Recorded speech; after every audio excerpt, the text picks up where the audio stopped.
172 kilometre সীমান্ত এলাকা মালদায় রয়েছে। জেলার 6টা ব্লক সীমান্ত এলাকার মধ্যেই পড়ে। তার মধ্যে ইংরেজ বাজার রয়েছে, হবিবপুর রয়েছে, বামনগোলা, পুরাতন মালদা, কালিয়াচক 1 এবং কালিয়াচক 3 নম্বর ব্লকে সীমান্ত রয়েছে। 32 কিলোমিটার এলাকা কাঁটাতারহীন, 18 কিলোমিটার তার মধ্যে আবার নদীপথ। গত কয়েকদিন জঙ্গিদের ভারতে প্রবেশে মালদার সীমান্তকেই ব্যবহার করেছে এমন তথ্য গোয়েন্দা দফতরের কাছে রয়েছে। মালদার সীমান্ত জুড়ে রয়েছে হাই অ্যালার্ট জারি। সীমান্তে রাজ্য পুলিশের নজরদারিও বাড়ানো হয়েছে।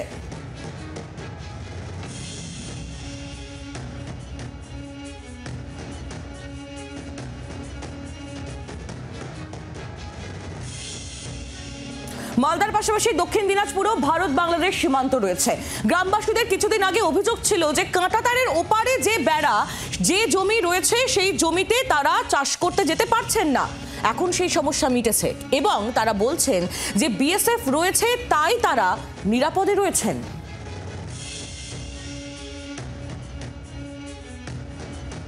উত্তরকন্যায় প্রশাসনিক সভা থেকে মুখ্যমন্ত্রী উদ্বেগ প্রকাশ করেছেন ভারত বাংলাদেশ সীমান্ত লাগোয়া গ্রামগুলির নিরাপত্তা নিয়ে। তিনি বলেছেন সজাগ থাকতে হবে প্রশাসনকে।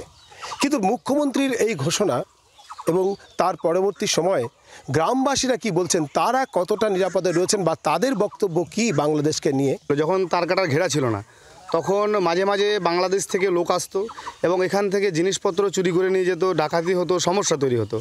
তো এখন যখন তারকাটার ঘেরা হয়েছে এবং বিএসএফের ঘন ঘন ডিউটিটা বেড়েছে, যার জন্য আমরা অত্যন্ত সুরক্ষিত এবং এখন আর কোনো চুরি ডাকাতি হয় না, কিছু হয় না, আমরা নিশ্চিন্তে ঘুমাতে পারি, আমাদের কোনো চিন্তা নেই। কিছুদিন আগে হলো পাকিস্তান বাংলাদেশ ছিল, গন্ডগোল হয়েছিল, তো কিছুদিন একটু বর্ডার করা ছিল, এখন তো স্বাভাবিক হয়ে গেছে। প্রতিদিন রাত্রে চোর ডাকাত আসতো, গরু বাছুর সব চুরিদারি করতো, ডাকাতি ঠকাতিও করছে।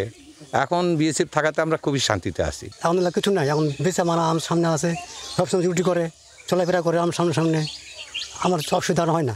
গ্রামবাসীরা বলছেন বিএসএফ আছে তাই তারা শান্তিতে রয়েছেন, তারা শান্তিতে ঘুমাচ্ছেন। সীমান্ত এলাকায় গত কয়েক মাস আগে যে সমস্যা তৈরি হয়েছিল তা এখন অনেকটাই স্থিমিত। গ্রামবাসীরা বলছেন তারা চাষ করতে যেতে পারছেন। বিএসএফ মাঝখানে কিছু কড়াকড়ি করেছিল, কিন্তু এখন পরিস্থিতি স্বাভাবিক। মোল্লাপাড়া থেকে শ্রীকান্ত ঠাকুর রিপোর্ট, জি24 ঘন্টা। আর এর পাশাপাশি জলপাইগুড়ি সীমান্ত এলাকায় কি পরিস্থিতি তুলে ধরেছেন আমাদের প্রতিনিধি প্রদ্যুৎ দাস, দেখুন।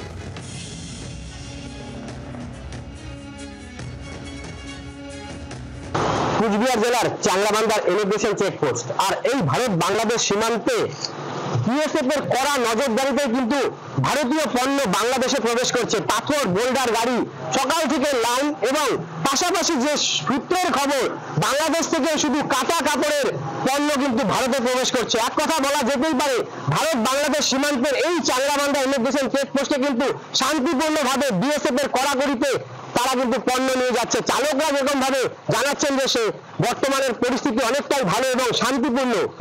এই অবস্থায় জলপাইগুড়ি জেলা সংলগ্ন কুচবিহার জেলায় চাংলাবান্ধা ইমিগ্রেশন চেকপোস্টে কিন্তু কড়াকড়ি বলা যেতেই পারে। চাংলাবান্ধা বর্ডার থেকে প্রদ্যুৎ দাস, জি24 ঘন্টা। বাংলার আওয়াজ, বাঙালির আবেগ, জি24 ঘন্টা।